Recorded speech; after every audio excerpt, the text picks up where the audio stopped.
ओम नमः शिवाय। ओम गंग गणपतये नमः। जय श्री गणेश। जय माता पार्वती। जय हो सकट माता की। जय हो गणपति महाराज की। हे देवी देवताओं, हे सकट माता, हे विघ्नहर्ता श्री गणेश।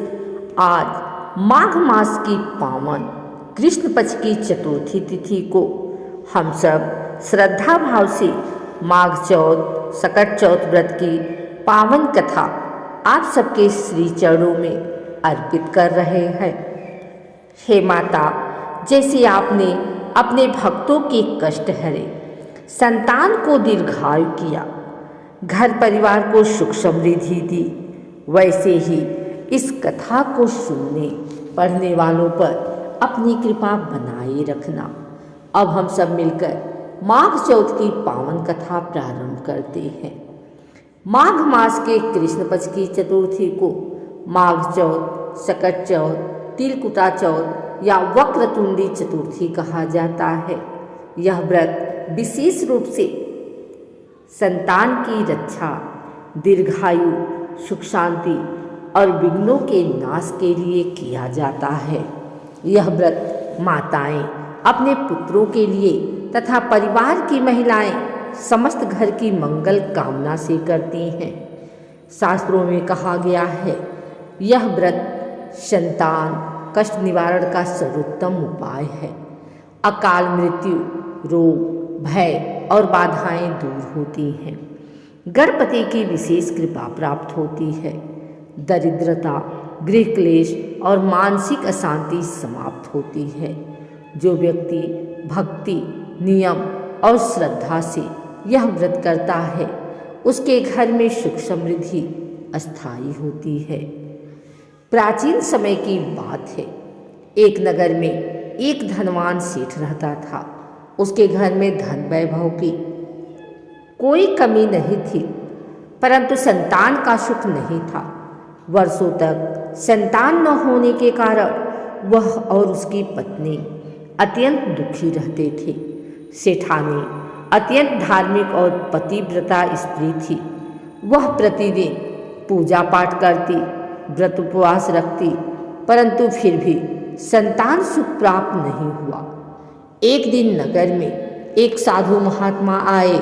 सेठानी ने उनके चरणों में गिरकर अपनी व्यथा कही।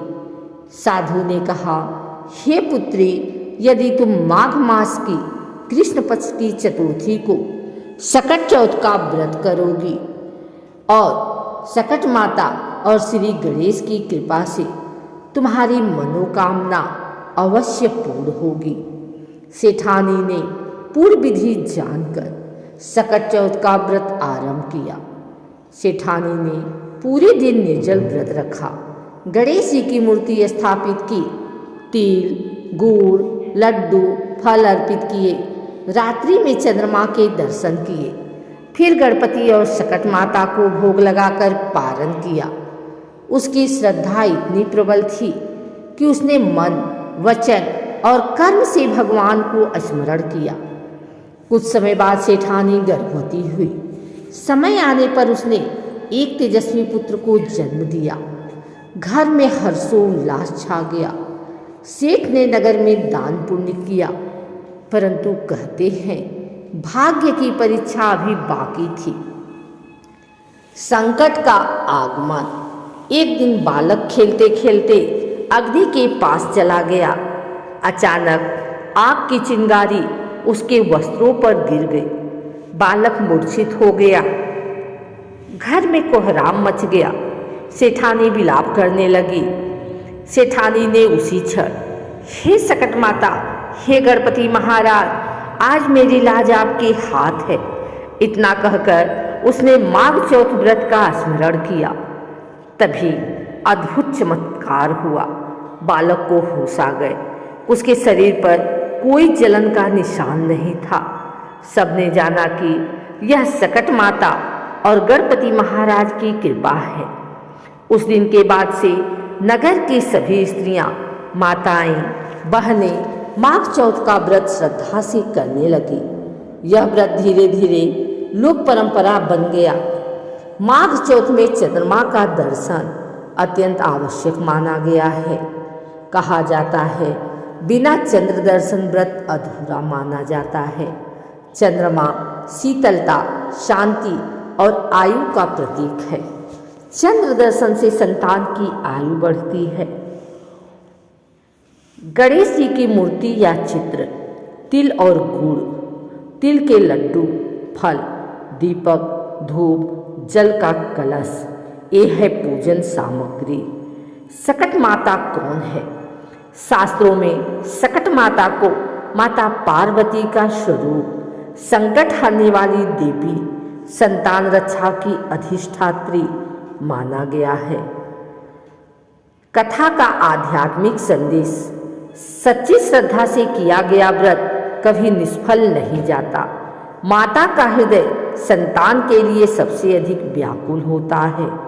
गणपति हर संकट से रक्षा करते हैं।